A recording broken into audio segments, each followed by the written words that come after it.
बढ़ेंगे अगली खबर की तरफ। कभी मध्य प्रदेश की ग्रीष्मकालीन राजधानी कही जाने वाली पचमढ़ी में मोहन सरकार ने कैबिनेट बैठक की तैयारी की है।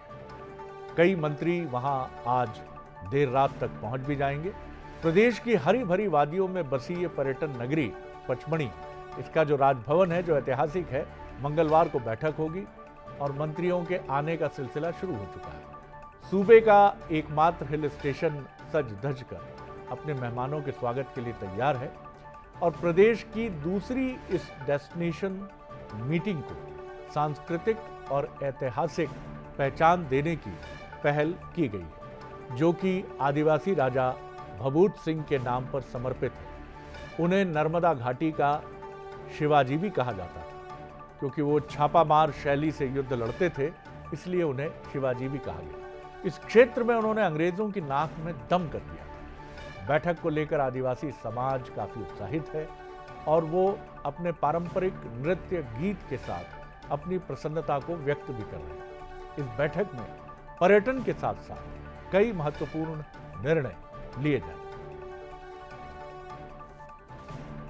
आदिवासी अंचल के लिए भी ये कार्यक्रम की रचना बनाई, जिसमें पहले चरण में हम कैबिनेट करेंगे, अगले चरण में हमारे विधायक सांसदों का 3 दिन का वर्ग भी पचमढ़ी में करने वाले हैं। हम राजा भभूत सिंह को भी स्मरण करना चाहेंगे, जिनके माध्यम से अंग्रेजों ने 1857 से लेकर के 1860 तक लगभग 2.5 साल के आसपास तक न केवल वो अंग्रेजों को छक्के छुड़ाते रहे, बल्कि उनको पकड़वाने के लिए मद्रास इन्फेंट्री बुलाना पड़ी और जीते जी शिवाजी महाराज की एक तरह से छाया उनमें दिखाई देती थी।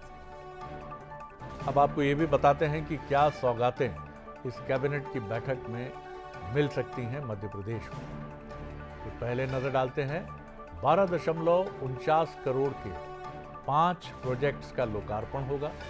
35 लाख से बने पचमढ़ी प्रवेश द्वार का भी उद्घाटन होगा। 6 नई परियोजनाओं का भूमि पूजन होगा। हांडी खो में 1.98 करोड़ की सुविधाएं जो पर्यटकों के लिए डेवलप की जाएंगी, उनकी तैयारी है और सतपुड़ा टाइगर रिजर्व के लिए 2.13 करोड़ रुपए की राशि रखे जाने की घोषणा हो सकती है। अब आपको बताने की कोशिश करते हैं कि पचमढ़ी क्यों, इस कैबिनेट के पचमढ़ी में होने के मायने क्या है। पहला, स्थानीय संस्कृति, स्थानीय इतिहास को बढ़ाना, जैसी बात मुख्यमंत्री कह रहे थे राजा भभूत सिंह। स्थानीय गौरव का सांस्कृतिक पुनर्जागरण, और ये प्रधानमंत्री जी की थीम है। जब अभी मुख्यमंत्रियों की बैठक में वो दिल्ली में सबसे मिले थे तो उन्होंने कहा टूरिस्ट डेस्टिनेशन इज नंबर 1। लोक गौरव, ऐसी जो गाथाएं हैं लोक गौरव से जुड़ी, उन्हें जन जन तक पहुंचाना, ऐतिहासिक व्यक्तियों के योगदान को मान्यता, प्रदेश में गुड गवर्नेंस का मैसेज देना, पर्यटन को बढ़ावा देना और पचमढ़ी में आदिवासी राजा भभूत सिंह, जिन्हें नर्मदा घाटी का शिवाजी कहा गया, उनको डिवोट करना इस कैबिनेट। इंदौर में देवी अहिल्या बाई होलकर को समर्पित थी कैबिनेट और पचमढ़ी में राजा भभूत सिंह। कैबिनेट के जरिए नए नैरेटिव गढ़ने की कोशिश, आदिवासी समाज को लुभाने की तैयारी, स्थानीय इतिहास के जरिए प्रदेश के विकास पर भी रोशनी डालने की कोशिश।